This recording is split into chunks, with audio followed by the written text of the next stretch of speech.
بسم اللہ الرحمن الرحیم۔ آج کی ویڈیو ایک ایسی پاک باز خاتون کے بارے میں ہے کہ جن کو ہمارے پیارے نبی حضرت محمد صلی اللہ علیہ وآلہ وسلم نے 4 عظیم عورتوں میں شامل کیا ہے۔ وہ 4 عظیم ہستیاں حضرت خدیجہ سلام اللہ علیہا، حضرت فاطمہ سلام اللہ علیہا، حضرت مریم سلام اللہ علیہا اور حضرت آسیہ سلام اللہ علیہا ہیں۔ آئیے بات شروع کرتے ہیں فرعون کی شادی سے۔ فرعون مصر نے ریان بن ولید کی پوتی حضرت آسیہ کو شادی کا پیغام بھجوایا۔ یاد رہے، ریان بن ولید وہی بادشاہ تھا جو حضرت یوسف علیہ السلام کے دور میں تھا، اور وہ حضرت یوسف علیہ السلام پر ایمان بھی لایا، اور اس نے حضرت یوسف کو عزیز مصر بھی بنا دیا۔ خیر، جب حضرت آسیہ کو فرعون نے شادی کا پیغام دیا تو یہ ان کے والد اور حضرت آسیہ کو بھی ناگوار گزرا، کیونکہ فرعون مصر پہلے دن سے ہی ظلم و بربریت کے لیے مشہور تھا۔ لیکن فرعون نے اپنی بادشاہت کے زور پر جبراً حضرت آسیہ سے شادی کر لی اور دھمکی دی کہ اگر یہ شادی نہیں کریں گی تو آپ کے والدین کو قتل کر دیا جائے گا۔ شادی ہونے کے بعد بھی اللہ پاک نے حضرت آسیہ کو فرعون سے محفوظ رکھا اور وہ آپ پر قادر نہ ہوا۔ اس بارے میں مفسرین لکھتے ہیں کہ شادی کی پہلی رات ہی جب فرعون حضرت آسیہ سے ہم بستری کے لیے کمرے میں گیا تو اللہ نے اس پر نیند کا ایسا غلبہ ڈالا کہ وہ ساری رات ہی سویا رہا۔ کچھ کتابوں میں لکھا ہے کہ اللہ نے فرعون کو نامرد کر دیا تھا، جس وجہ سے وہ حضرت آسیہ سے صحبت ہی نہ کر سکا، اور بعض نے لکھا کہ فرعون کو ایک ایسی عجیب بیماری تھی، طبیبوں نے اس کو ساری عمر صحبت سے منع کر دیا۔ دیکھا جائے تو یہ بھی حضرت آسیہ کی ایک طرح سے کرامت ہی تھی کہ اللہ نے انہیں کیسے فرعون کے ناپاک جسم سے محفوظ رکھا۔ بعض روایات میں فرعون کی ایک بیٹی کا ذکر بھی ملتا ہے۔ آپ کو یہ بتاتے چلیں کہ وہ لڑکی انہوں نے کسی سے لے کر پالی تھی۔ ایک رات فرعون نے خواب میں دیکھا کہ اس کا محل نابود ہو گیا ہے۔ خوف و وحشت سے اس کا پورا وجود لرزنے لگا۔ اس نے نجومیوں کو بلا کر ان سے اپنے خواب کی تعبیر پوچھی۔ انہوں نے کہا کہ عنقریب بنی اسرائیل کا ایک بچہ تمہارے محل کو نابود کر دے گا۔ اس لیے فرعون نے حکم دیا کہ بنی اسرائیل میں جس کے ہاں بھی لڑکا پیدا ہوا اسے فوراً قتل کر دو، لیکن اگر لڑکی پیدا ہو تو اسے قتل نہ کرو، تاکہ ان کی نسل باقی رہے۔ جب حضرت موسیٰ علیہ السلام پیدا ہوئے تو ان کی والدہ نے فرعون کے سپاہیوں کے ڈر سے حضرت موسیٰ علیہ السلام کو ایک صندوق میں رکھ کر دریا میں ڈال دیا۔ دریا سے ایک نہر فرعون کے محل کے پاس سے بہتی تھی۔ یہ صندوق بہتا ہوا اس نہر میں چلا گیا۔ فرعون نے حکم دیا کہ اسے محل میں لا کر کھولا جائے۔ جب صندوق کھولا گیا تو اس سے ایک خوبصورت بچہ نکلا۔ قبطی زبان میں پانی کو مو اور درخت کو سا کہتے ہیں۔ یہ صندوق پانی اور درختوں کے درمیان پایا گیا تھا۔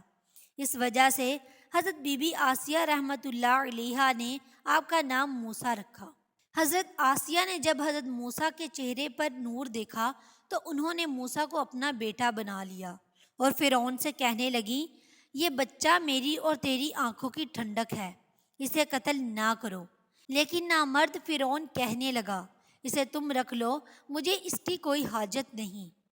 حضرت محمد صلی اللہ علیہ وآلہ وسلم نے فرمایا، اگر آسیہ کی طرح فرعون بھی اس بات کا اقرار کرتا کہ یہ بچہ اس کی آنکھوں کی ٹھنڈک ہے تو ضرور اللہ پاک اسے ہدایت عطا فرما دیتا، جیسے آسیہ کو عطا فرمائی۔ حضرت آسیہ سلام اللہ علیہا کو اللہ پاک نے قرآن میں عورتوں کے لیے نمونہ بھی قرار دیا ہے۔ حضرت آسیہ شادی کے پہلے دن سے ہی فرعون کی ظالمانہ اور کافرانہ اقدامات کے خلاف پہاڑ بن کر کھڑی رہیں۔ حضرت موسیٰ نے جب اعلان نبوت کیا اور جب محل میں جادوگروں سے مقابلہ کیا تو یہ دیکھ کر حضرت آسیہ حضرت موسیٰ پر ایمان لے آئیں۔ ایمان لانے کے بعد کافی دنوں تک انہوں نے اس بات کو فرعون سے چھپائے رکھا، لیکن جب فرعون نے خدائی کا دعویٰ کیا اور لوگوں سے خود کو سجدے کروانے لگا تو پھر حضرت آسیہ کھل کر میدان میں آ گئی اور فرعون کے اس عمل کی سخت مخالفت کی۔ جیسے ہی فرعون کو پتہ چلا کہ میری بیوی موسیٰ کے خدا پر ایمان لا چکی ہے تو اس نے بھی حضرت آسیہ پر ظلم ڈھانا شروع کر دیے۔ روز دن اور رات ان کو مختلف اذیتیں دینے لگا۔ فرعون جیسا کافر شوہر بھی ان کے ایمان کو متزلزل نہ کر سکا۔ فرعون نے بہت زیادہ کوششیں کی تاکہ کسی طرح انہیں راہ راست سے منحرف کر دے، لیکن وہ ایسا نہ کر سکا، اور حضرت آسیہ بھی اس کی تمام کوششوں کو ناکام بنا کر صرف خدائے واحد کی عبادت میں مصروف رہی۔ حضرت موسیٰ علیہ السلام کے چاہنے والے فرعون کے سپاہیوں کے ہاتھوں و ستم کی بھینٹ چڑھ رہے تھے اور انہیں بے دردی کے ساتھ قتل کیا جا رہا تھا، یہاں تک کہ فرعون نے حضرت موسیٰ علیہ السلام پر ایمان لانے والے ایک شخص کو، جسے قرآن کریم نے مومن آل فرعون کے نام سے یاد کیا ہے، بڑی بے دردی سے قتل کر دیا، جس کے بعد حضرت آسیہ کے صبر کا پیمانہ جھلک اٹھا اور کھلم کھلا فرعون کی مخالفت کرنے لگی۔ فرعون میں غیظ و غضب کی آگ بھڑک اٹھی اور اس نے اپنی زوجہ حضرت آسیہ کو بہت ہی دردناک طریقے سے اذیتیں پہنچائیں۔ اس ظالم نے ان پر بڑے بڑے عذاب کیے، ان کو بہت زیادہ مارا اور زرد و کوب کیا اور چومیخا کر دیا، یعنی 4 کھونٹیوں میں آپ کو گھاڑ دیا۔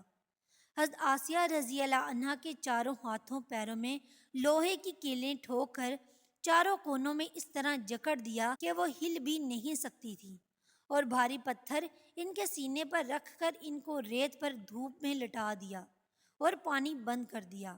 اللہ اکبر! ایک دفعہ ذرا سوچئے تو صحیح دوستو کہ تنے تنہا عورت اور ظالم و جابر شوہر کا محل، ہاتھوں اور پیروں میں کیلیں ٹھوک دی گئی ہیں، گرم ریت پر لٹایا ہوا ہے اور سینے پر ایک بھاری پتھر رکھ دیا گیا ہے، پھر بھی حضرت آسیہ سلام اللہ علیہا ایمان پر عزم و استقلال کے ساتھ ان مصائب کے باوجود قائم و دائم رہیں اور فرعون کے کفر سے خدا کی پناہ چاہی۔ ایک روایت تو یہ ہے فرعون نے حضرت آسیہ کی کھال اتروا دی اور پھر ان پر چٹان کو گرا دیا۔ اللہ اکبر! آپ کا مزار پر انور مصر میں ہی واقع ہے۔ تاریخ انسانی میں حضرت آسیہ کا ایمان پر قائم رہنا، ان کا صبر اور عزم و استقلال ایک بہت بڑا درس ہے۔ اس میں کوئی شک نہیں کہ عورت کے اندر اتنی طاقت موجود ہوتی ہے کہ وہ ہر طرح کے ظلم و ستم کے آگے پہاڑ بن سکتی ہے۔ اللہ پاک سے دعا ہے وہ ہم سب کی بے حساب مغفرت فرمائے۔